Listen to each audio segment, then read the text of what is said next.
So welcome to the next episode of the Talk of the Town podcast, where we bring to you local leaders, local stories, and today, local impact. I'm Cameron. This is Kevin. Even though it's very, very hot outside in the month of August, we're going to talk about a very wet subject today. We're going to talk about water billing inside the city of Pearland. Why are we getting those increases, the history of it all, voter-approved projects, and things of that nature. Right. So today we're just going to dive right in because it is a lot of information. And what I want to say to you right now, listening to right now, don't just listen for a 2 or 3 minute clip.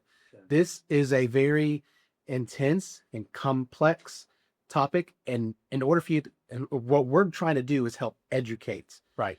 And so please stick around for the whole episode. Please stick around for, go listen to council meetings. It's kind of hard to when you're sitting there listening for an hour or two about water, Right. but so important. So go ahead and I'm going to toss it over to you, and you go ahead. And start us off. as we get into this, let's keep in mind for just a second the critical nature that water represents. Correct. As human beings, we cannot live physically. We cannot live without air and water. Mm-hmm. Period. We can get by without a lot of things in our life, but you cannot get by and live without air and water. So, and water has been in the news a tremendous amount right now. Yes. Go look at data centers. Go look at the city of Corpus Christi. Right. Okay. And Just Google Corpus Christi water, and you'll see it. And literally, the folks in Corpus have been praying for a tropical storm so they can fill up their reservoirs. Mm-hmm. Think about that. Mm-hmm. Okay. Because they haven't properly planned for projects to come online so they can have enough water to survive. Okay. Mm-hmm. So as a city, way back, many, many years ago, the first old town site was a water district was created. In fact, the Lions Club, Mm-hmm. the Pearland Lions Club, helped establish the very first water system in Pearland. Okay, so it dates all the way back in those days. So fast forward, we've talked in some of our episodes about the growth that we've experienced at the city, and then so obviously as you're a growing city, and it's we're not telling anything that people don't know. Fast growth city. Pearland was one of the fastest growing cities in the nation for a time, and so that puts a stress and strain on water. We knew way back in the 80s and even 90s that the city of Pearland was going to grow. We knew it was going to grow rapidly at some point. It grew faster than we thought, but we knew it was going to grow. So water has always been a subject that city council and staff and the mayors had talked about over the years.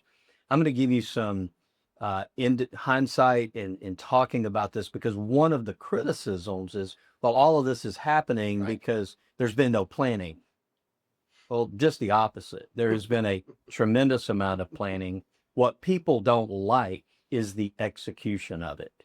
Correct. At the end of the day, you've got to pay for critical infrastructure or you don't have the water necessary. So I'm going to talk some history about water, and then we'll go into the water billing and those types of things that we have. And I'll give you some history that I've been involved in. So go all the way back into the mid to late 90s. We knew that the city of Pearland was going to grow, and we knew at some point in time we needed to bring on water sources beyond just the wells that the city had. Remember, the mud districts, I think, last week we talked about the mud districts, 2, 3, and 6. They have water wells that feed their water system, okay, as an example. And so the city of Pearland has groundwater. And groundwater, when I hear that, that's wells. When you hear surface water, that's coming out of a lake or a river or a stream, okay? So we knew we needed water for our future, okay? So Mayor Reed was a member of the Gulf Coast Water Authority Board. And there was a point in time, it was around 97 or 98, that some water rights were available. So City of Pearland entered into an agreement with Gulf Coast Water Authority to purchase the rights. And I term it the rights to the rights. We didn't purchase the water because we didn't have a place to put it, but we purchased the rights to get to the water. Yeah, I always talk about that. Put up the slide 21. So what I'm putting up there for you guys to see is the Gulf Coast Water Authority timeline. Oh, of what you're mentioning. Okay. So yes, you're checking me. 98. Checking 98. Which the discussion started in 97, but okay. And but anyway, we purchased the rights to the rights. First 10 million gallons a day, 10 MGD, 10 million gallons a day from the American Canal at some point in the future. And memory serves me, but it was about $95,000 a year to purchase. It was an insurance policy, really, to have that in our back pocket to go and do that. So fast forward, we purchased the second 10 million. I was on council in, I believe it was 07, 08, up here, 08 timeframe. We purchased the next 10 million gallons a day, the rights to it from Gulf Coast Water Authority. They gave us 20 million gallons a day. In the middle of all that, we actually purchased 10 million gallons a day and bought into the Southeast Water Plant in the city of Houston.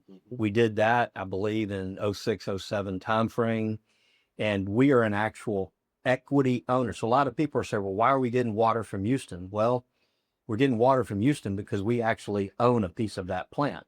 Okay, we're an equity owner in that plant. And I might add, we purchased all of that and our rights to it and our pro rata share of the cost of the plant for 10 million gallons a day, plus the pipeline to get it here, was $40 million. Now, I'll never forget. I was about to say $40 million. The night we did that, that was the largest single purchase, single item that the city council had ever voted on, and $40 million. We're going to talk in just a minute about the plant we constructed. Now, $175 million to deliver 10 million gallons a day. So that's the difference in time. So groundwater, surface water is very expensive to bring in. It's very expensive to treat, and then certainly the pipe. And so 40 million gallons. So our surface water that we are bringing in from the city of Houston in that particular area is the cheapest surface water we will ever have. Okay. And so we're not going to get rid of it because to replace it would be astronomical in cost. So along the way, when Shadow Creek was built, we have a take point from the city of Houston over there as well. It's called the take or pay system. We pay for a 1.2 or 1.3 million gallons a day. We can go up to, I think it's 5 or 6 million gallons a day. We just have to pay a surplus to go over the 1.2 or 1.3. So we only use that in emergency situations or times that we have to have all of our water available. So that's kind of the history of where our water has gone. And then in 2010, all the way back in 2010, right before I left the council, we actually purchased the site where our now surface water treatment plant sits. So we purchased that in 2010. So for people saying we just didn't plan, we've been talking about water for 25 plus years. Yeah. 20, so in 98, again in 06, 07, again 08, 2010, these are all discussions and timelines and markers, knowing at some point in time we're going to build a plant. Okay. When exactly? Still depends on growth, still depends on when we need to bring that water online, but we knew we needed to bring that water online at some point in the future. And so we now have. So where our rate action is? What are the driving factors? Yes. Rate action. Yeah. So when you see the rates that we've had over the last several years, those are driven by our capital cost in the plants. So what has the city constructed and done when it comes to plants? Because we have not only water, but we also have wastewater. So when you flush your toilet, that water goes somewhere and we have a legal obligation to handle that in a certain way, right? So, and there's some rules and regulations that even the city has to follow, because remember, we have to operate under state guidelines and as well as federal guidelines in how we do a few things. So so the city is in the middle of, or actually on the tail end of, a little over $500 million capital investment program in plants. And I'm going to talk about all three of them. That $175 million surface water treatment plant that gives us 10 million gallons a day. We had a $75 million plant expansion for JHEC. Yeah, so which is on. Don't have a picture of our surface water, but if you go to slide 40 and then 41, there, I'm just giving some pictures for those who are actually watching of the plants that you're talking of. So go ahead and keep going. So if you're driving through town and you see, you're on Magnolia. Yeah, so go one slide before this one. Yep, there you go. Right there. There's JHEC. So that's JHEC. That's John Hargrove Environmental Center for anybody that wants to know everything around it. John Hargrove was city engineer for many years and in fact spearheaded a lot of these projects way back when, like the original plant that was here. John was very much in part of that. So we upgraded this plant, and it had to go through some rehab as well. It was 20 or so years old and had to go through some rehab. That project was $75 million. None of this is cheap. No. None of this is cheap. You mentioned 175 for surface water treatment plant. Now another 75 for the reclamation. So that's 250. Okay. And on this particular plant, it's an existing plant. Law says, the law dictates and says, once you're at 75% capacity, you have to start engineering for an expansion. You don't have to start the expansion, but you have to start the engineering for the expansion. Once you hit 90% capacity, you have to be under construction. Right. Okay. So that's out of our hands. That's the state dictating that. Okay. And we do have a capacity history of JHEC. If you scroll just one more down to 42, slide 42. So this is the average flow, and one more about that. So this is the permitted capacity of JHEC. So if you notice, the black line is the 75% capacity that you mentioned. The red line is the full capacity. So when you start hitting that black 75% capacity, that's when the state regulations kind of start kicking in. So if you guys, this is all on the city website. They have this for every single one of our areas and different, all of our plants. So you can actually see, this isn't Pearland City Council going, let's just build because we can build. Right. There's some thoughts behind it. There's some reasons behind it. There's some regulations behind it. There's lots of planning behind it. A lot of planning behind it. And so go back one more slide too. So it's also important to note, well, what if we don't really need, I mean, if I'm at 90%, I don't need to expand it. Right? I mean, somebody might ask that question. Well, if you are at capacity and it's full and it can't take anymore, do you think that's going to leave your house? So I want to flush my toilet. Will it flush? No. Exactly. Okay. So you're going to have a problem. And so when you look at policymakers, they want to make sure the trash gets picked up. They want to make sure that clean water is turned on, and they want to make sure that the toilets flush. Okay. Very basic services that those get taken care of. And if they don't, you've got some real problems. Okay. So then, well, the next project is Berry Rose and that expansion. So if you drive over, massive project. So if you go, and it's complicated. It is. And I'm going to walk through it. But if you go over on Pearland Parkway at Berry Rose, you will see this massive plant under construction. So that plant is actually two plants in one. Okay. So you have the Berry Rose plant, which is along the creek. Okay. And that plant is now 56, 57 years old. Okay. And if you go over and drive on Dixie Farm Road and you're going up into Harris County, into Houston, as you get to Clear Creek, you have the Longwood plant right there on the east side of Dixie Farm Road, which is right on the creek. I mean, it's right on the creek. On the creek. And so this whole project and everything got really exacerbated because of Longwood. Mm-hmm. So Longwood itself, when it was built, it is now 61 or 62 years old. So again, yeah, I turned 62 in September. Mm-hmm. This thing was built basically when I was born. Okay. And it was not in the floodway, it was not in the creek, it was, none of that. But creeks move. Their banks, they move over time. And so we found out because of Harvey that plant is now in the floodway. What does that mean for everyone? That when we say floodway, what does that mean? So under a 100-year event, okay, which is the old number used to be 13, 14 inches over 24 hours. It's a little more than that now. Time period. That is a 100-year event. Mm-hmm.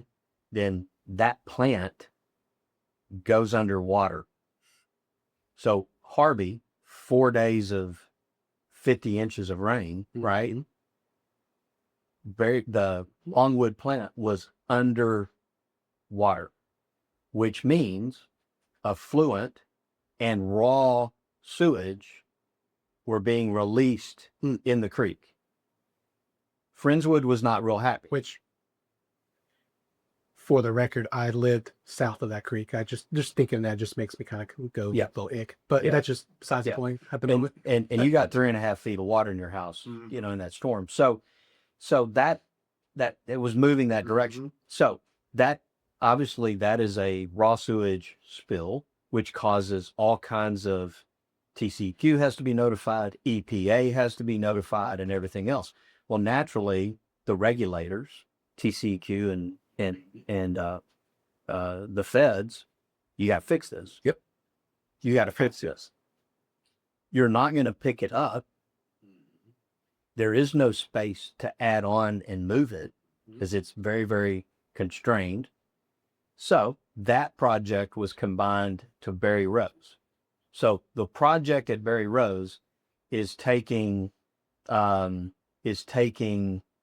Longwood offline. So the city is putting in a massive lift station. So the affluent that's going there now is going to Longwood. It will be picked up in a lift station, and it's pumped back to and the route. So if you drive Pearland Parkway right now, and as you're getting close to Berry Rose, you'll see some construction along the roadway. That's the sewer line that's going to be coming from Longwood over to Berry Rose. At the same time, Berry Rose, again, very close to the creek. It's in the floodplain, not floodway, but it is a plant that is at 56 or 57 years of age. Both of these plants had basically outlived their useful life. Okay. So Longwood and Berry Rose are being replaced with what you see out there in front of the road. Now, we'll say this, if that ever goes underwater, you better call NOAA. Unless it's a big problem. Because we have a big problem. So that cost of just the Berry Rose plant itself is $223 million. But the cost to decommission and do everything over at Longwood adds some cost to this. The total all in is about $260 million. So you add 175, 75, and 260, you're at $560 million in those three plants. So a lot of people wonder, well, where does the money come from? How do we pay for this? To build these plants? Right. They come from your water and sewer rates, period. There are no property taxes in the water and sewer enterprise fund. Right. Okay. There's no property taxes in collecting your garbage. All of that is through direct fees to you and your household. If you use more water, you pay more. If you use less water, you pay less. Garbage fees are flat on homeowners. And so those are how that system works. Your property taxes are not in it. So knowing this, council knew at some point in time we were going to have to do the water plant. It was coming. Like I Okay, said, that it was coming. They bought the rights in 2010, as I mentioned. And well, we bought the site in 2010. And then fast forward 75%, 90%, you're going to have to increase, the JHEC project. And then Harvey hits, and you've got to do something, because we entered into, in fact, we asked the state and the feds, look, we've got these plants already in the works. Can we move this one to here? And it's called an agreed upon order. So the city of Pearland has an agreed upon order, not a request. It is an order of the EPA and TCEQ that thou shalt do something about this. And if not, you're going to hit fines. You're going to get fined. And be under a very strict clock to get it done. So the regulators understood where and what we were doing. Yeah. And so they said, they gave us, the city, some grace period. They gave us some time. They gave us some time to do that. Because of the projects. But we can't not do it. Right. You have to do it. Right. So all of this is in the run up of why these cost increases are drivers. And so, it's very expensive. We modeled this out when I became mayor in late 2020. We had a rate model that only showed 3 years. A projection of 3 years. A projection of 3 years. So we actually have a rate model. What does it cost to add this stuff? What's the cost of debt? It is debt. We're adding debt to the water and sewer fund. What does that debt service look like? What does it cost to operate and maintain these plants? What is the cost of people? Because there's people in those plants that are running those plants, and the like, right? So it's an actual business model that shows what this is going to look like, okay? And so one of the things that I asked for, I said, this stuff is further out. Can we do a 5-year projection, not 3-year projection? So what would be the reasoning for doing these projections then? So you understand where these rates are going. And part of the projections and part of the model also contemplates how much water we're selling. True. So if we have a drought year where we're selling more water, it actually helps your rates come down because you're selling more water. When you have a very wet year and you're not selling as much water, it can actually exacerbate your rates. Right. Okay. That is literally, to no pun intended, but it's a fluid. And to your point of planning, these 5-year projections helps the city communicate to residents, this is what's coming. Right. Start preparing now for what's coming next year and the year before and year after. Right. So it's part of the planning that you mentioned beforehand. This notion that the city is not planning. Yeah. Beg to differ. Well, so let's talk about the surface water treatment plant. Again, lots of plans in buying the rights, lots of plans in buying the site. And so when did this project actually start? Right. It went under design phase in 16-17. Okay. 2016, 2017. And it went under construction in 2019. Yep. 2019. For the record, I became mayor in November of 2020. This was under construction when I became mayor. Okay. And so then let's go to JHEC. The engineering, 75% forced engineering, started in about 2018 and went under construction in early 2020. Okay. During COVID. I actually remember some council meetings in both of these plants where we did some, quote, early works packages where we bought steel and those types of things. Oh yeah. Early on. Prior, yeah. So we can lock in cost. Because COVID was coming, it's here.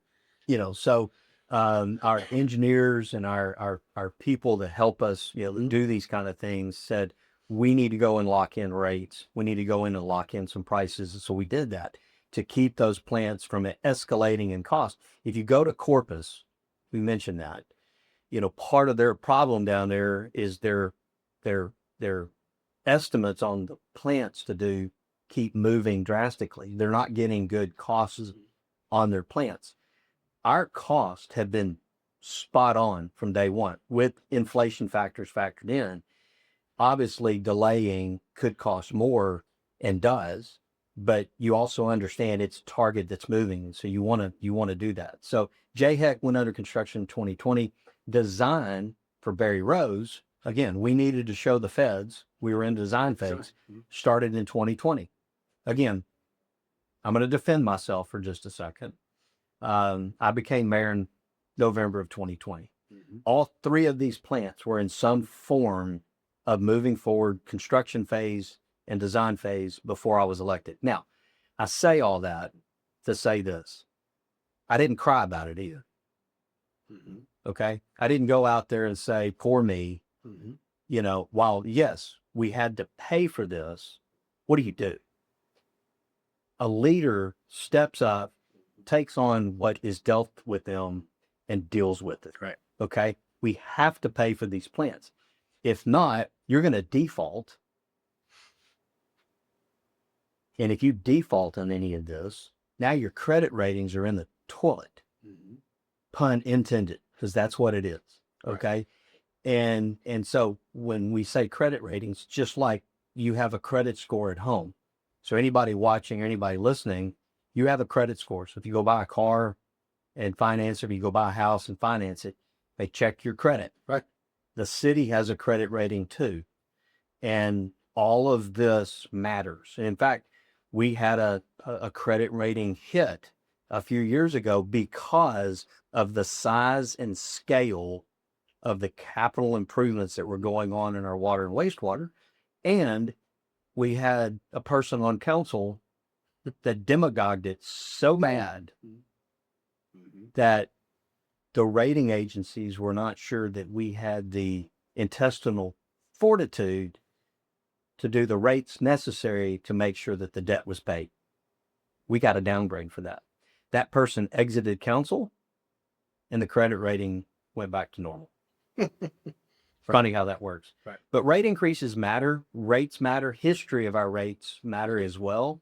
And so I'm not going to sit here and criticize future council or past councils. It would have been nice that the water plant probably started 2 years before. It would have streamlined some of this a little bit, but it is what it is. Right. And so council stood up and did the right thing, charged the rates necessary. We run these enterprise funds.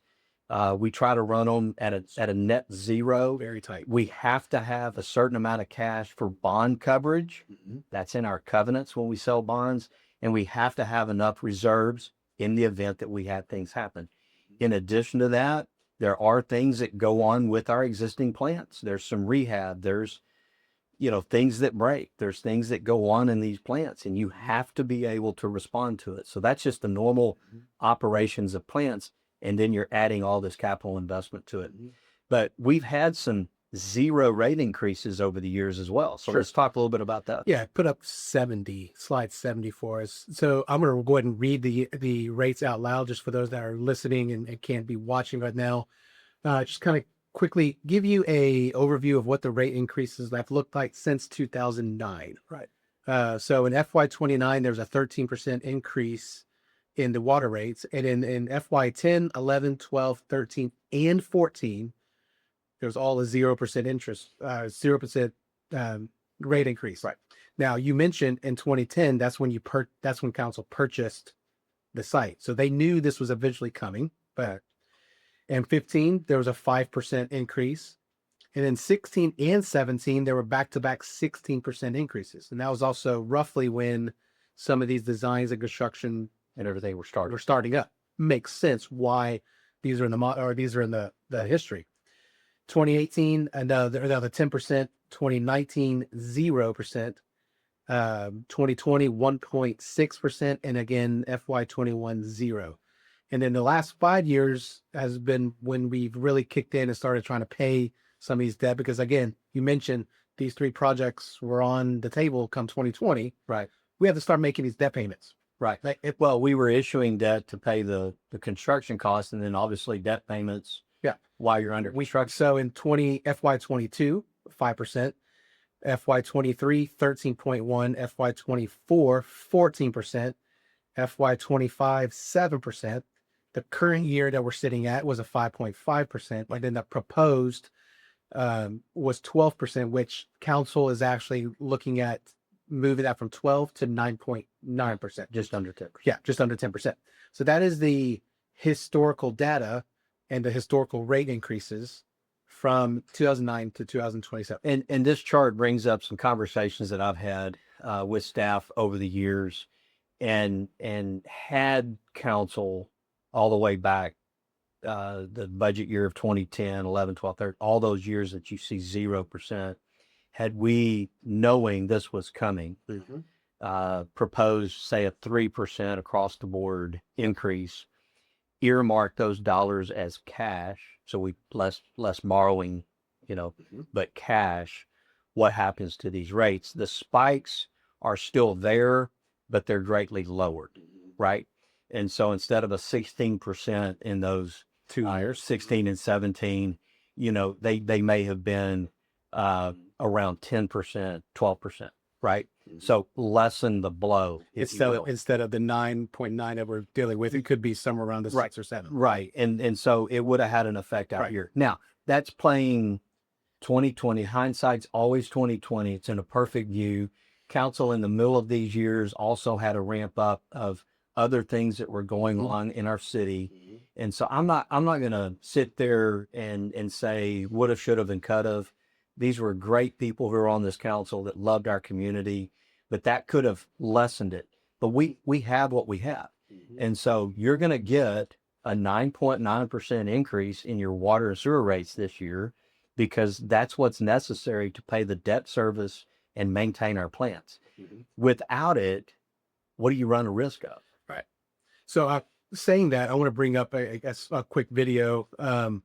It's going to be number 2, the video number 2, Byram and staff first question. So Councilmember Clint Byram asked this question. Monday night, this past Monday night on the 27th, a week ago, or 2 weeks ago, excuse me. For those that are watching, this discussion is actually happening tonight again, per the calendar. So tune into tonight's council meeting, because it will be on. But real quick, let's take a listen to this interaction between Clint Byram and the staff, and let me just get your thoughts after that. Questions that I had related to our rates in general. There are fixed drivers, and you put them up there. Slide 16, I think, is what showed some of these rates. And well, that would work, right? So what happens for the public to understand? If we fail to meet our fund balance policies and we fail to meet our bond coverage ratio, what happens? And one thing that I think would be important for us to see as we have these conversations is there's a trade-off, right? If we don't set these rates at the responsible levels, and I believe we should set our rates at the lowest responsible level possible, but if we don't set them at the appropriate levels, there's going to be an offset on the bond, the debt service side. Correct me if I'm wrong, staff. So what does that look like? And I'll speak to that a little bit. So it's a bit of an unknown, but we did talk to our financial advisor, and he's pretty confident in the downgrade. We assumed that would be about 0.5% on our future interest rates. And so we ran that as a model through 2061, what that additional interest would be. And, through 2061 on our future plan debt issuances, that's about $28 million in additional interest payments just on the water and sewer side. So that ranges anywhere between $300,000 and over $1 million annually that we estimate that might cost us, all other potential economic influences aside.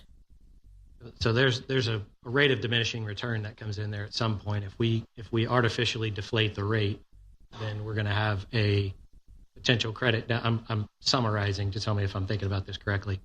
We'll have a potential credit downgrade, which will result in a interest increase, and therefore our rates are going to have to go up to cover the debt service side. Is that a fair summary?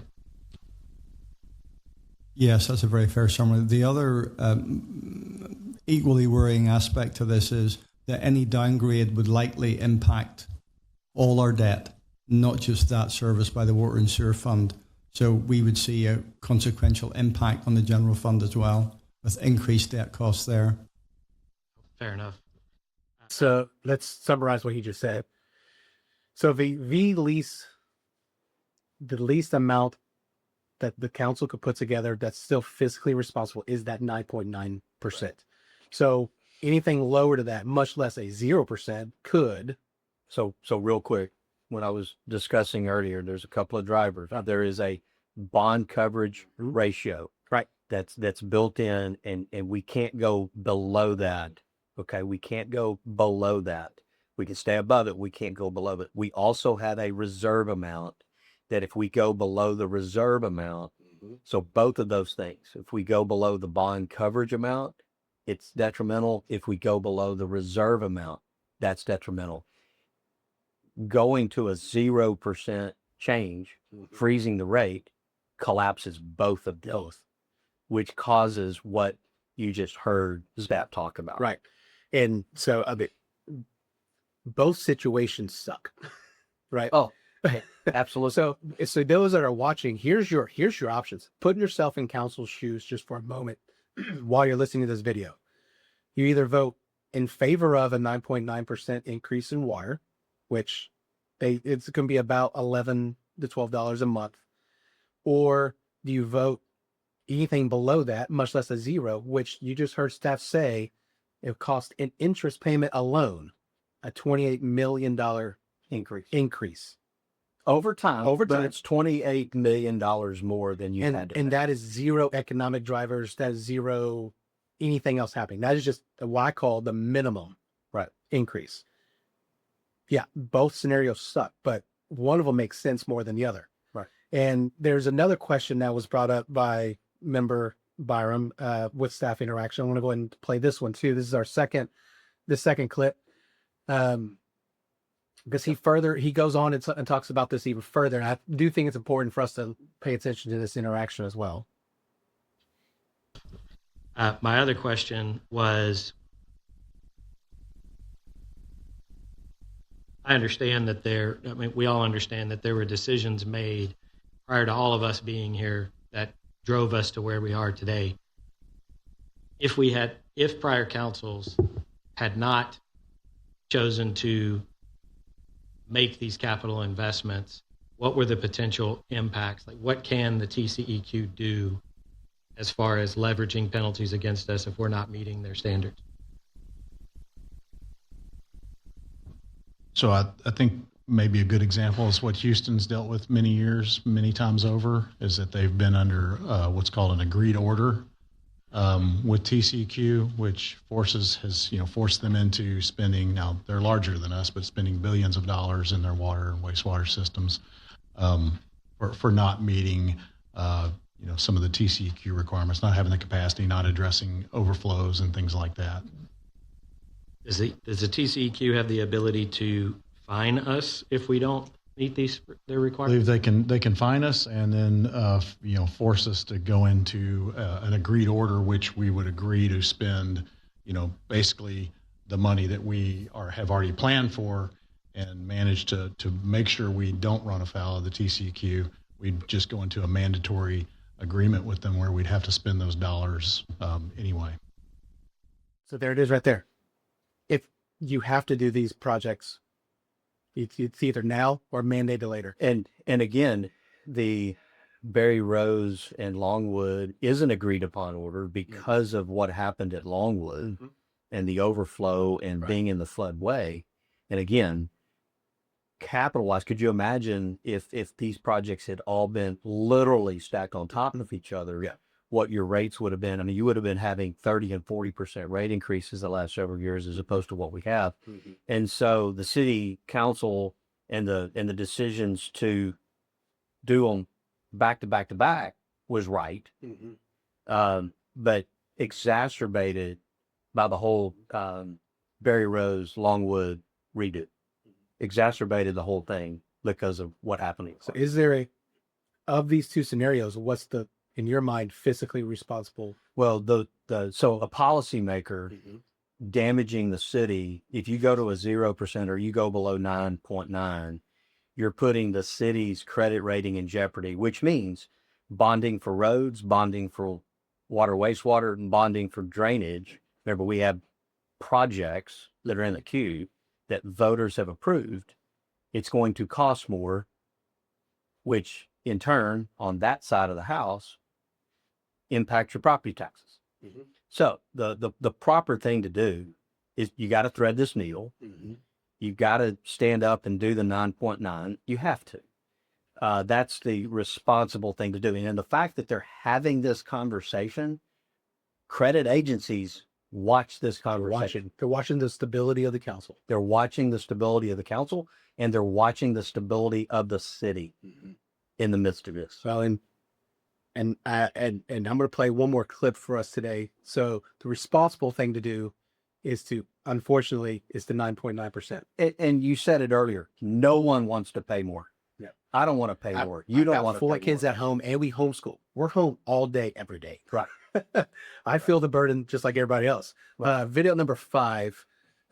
So this is our Mayor Quinn Wiltz, and this is what he said. So I know I don't technically have a vote, but it's been passed that or said that we're looking at 9.9 increase as opposed to the staff recommended 12%. I would urge my colleagues to really consider holding rates given the nature of where we are in our society. It's as if nothing has happened in the past 3 to 4 years outside of how we're operating. We just had major federal legislation in the big, beautiful bill where now taxpayers, especially those, many of them in our communities who are having children go off to college, have more burdens in what they have to pay versus student loans and debt. Insurance rates are going up. These are added bills for all of our residents. I really understand how important it is for us to maintain our debt rating. However, I think this is just a delayed, keep it on that slide, by the way, thank you. This is just what we're experiencing are the delayed effects of how and why we arrived at this particular situation with our enterprise fund and the assets and the different debt and the structure that we've taken on. This is all on record. People can go back and watch the meeting in its entirety. I don't want to get stuck replaying the video here. People can go back and watch it. But he just mentioned those 2 videos that even though he doesn't get a vote, encourage council to stay at 0, hold the rate, and then not to play up the credit downgrade as much is what I heard. So we mentioned earlier today that, and staff has mentioned it, that if we were to hold the line, anything less than 9.9 will result, not if, but will result in a minimum of a $28 million increase in interest. So while it's great right now, great, 0% rate. So what happens if we go 0 next year? Like back-to-back years? Yeah, exactly. No, if you go 0 this year, what happens next year? So back up the video to about the 5-second mark and just freeze it for us. Yeah, right there. And just freeze it. So right there, kick the can. Staff didn't even put 0. Staff put a 3%. Let's do a modest 3%. What would it look like next year? 22.1. So anybody that's watching, you see this FY 27, 28. So we're looking at the top right corner. Right. Okay. Yeah. So this is what it would look like if we were to kick the can this year. If we were to kick the can this year and do a modest 3%, that means next year we're looking at a 22.1%. And over time, cumulative, a higher rate increase. Right. Than what council gave consensus at 9.9. Right. I'm going to say it again. There are 2 scenarios and not the 2 greatest scenarios. but you have one that we can actually live with, kicking the can further down the road. And he actually mentions that in this meeting, if you go back and look at it, he mentions that we're here because of some delaying by previous councils. Well, what has he just proposed? Delaying more. So yeah, so the responsible thing to do is you got to buy it, which means, again, everyone out there, the buying power continues to go down. We get it. Everyone gets that. But it's even worse if you go to zero. It's even worse out here. Yeah. And so I would rather deal with the known than an unknown. There is more unknown coming. There is a system breakdown at a plant. There is something that sits out here, right? I would rather deal with what we know than what the unknown is. Right. So today was just some educational purposes. You've been talking about water billing for years, long time. Guys, tonight there's a council meeting. If you can't be there, just watch it. Just be informed. This is just we're gonna keep talking about water billing. You're gonna keep talking about it for the next 5 years, even more so. So let me end it on a good note. Yeah. Let me end it on a positive note that these plants are almost complete. Correct. The Berry Rose plant over there is probably 18 months away from completion. Okay. Which means that the large capital intensive nature is almost over. Yep. Which means these large increases are almost over. Okay.